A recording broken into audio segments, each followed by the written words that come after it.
ప్రభుత్వాలు కూడా వాళ్ళని అలాగే చూస్తాయి. రైట్ రఘు, ఒక్క నిమిషం రఘు. ప్రసాద్ గారు, మీ అబ్జర్వేషన్ ఏంటి? ఈ ఎన్నికల కమిషన్స్ యాక్షన్ చూస్తూ ఉంటే మొన్నటి చూస్తే చాలా అంత పెద్ద నంబరు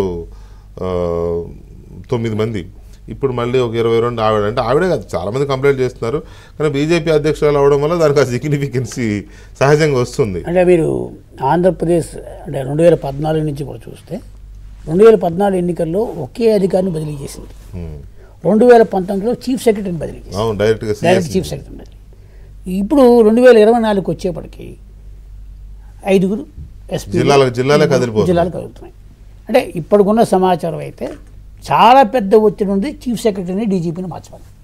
ఇంత 2019లో ఆ డిమాండ్ లేదు, 2019లో ఆ డిమాండ్ లేదు.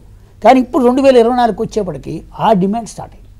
అసలు మోడీ మీటింగ్ జరిగిన రోజు నుంచి నిన్న బదిలీలు జరిగే వరకు 10-15 రోజుల పాటు కేంద్రం ఎందుకు సైలెంట్గా ఉంది, ఇంకా మోడీ గారి ప్రభుత్వం ఇంకా జగన్కి సపోర్ట్ ఇస్తుందా అనే అనుమానం కూడా జనాల్లో. నిన్న బదిలీలు చేసే వరకు విన్నాం కదా చాలా మంది.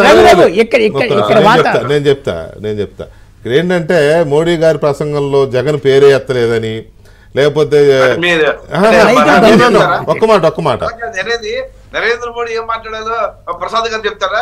ప్రసాద్ గారు అన్నారని కాదండి, ప్రసాద్ గారు ప్రజల సంగతి చెప్తున్నాను.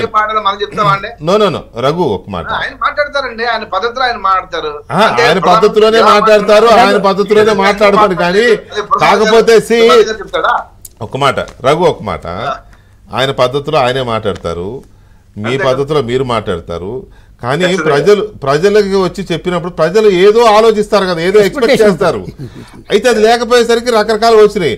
నిజంగా చెప్తున్నా, నేను కూడా మొన్న యాక్షన్స్ ఇనిషియేట్ అయ్యి నిన్న వాళ్ళ మీద తప్పించేసరికి యాక్షన్ స్టార్ట్ అయింది. సో మనం అనుకున్న కొన్ని సందర్భాల్లో మాటలు ఉండవు, చేతలు ఉంటాయి. మాటలు లేవు, మాట్లాడుకోవడాలు లేవు.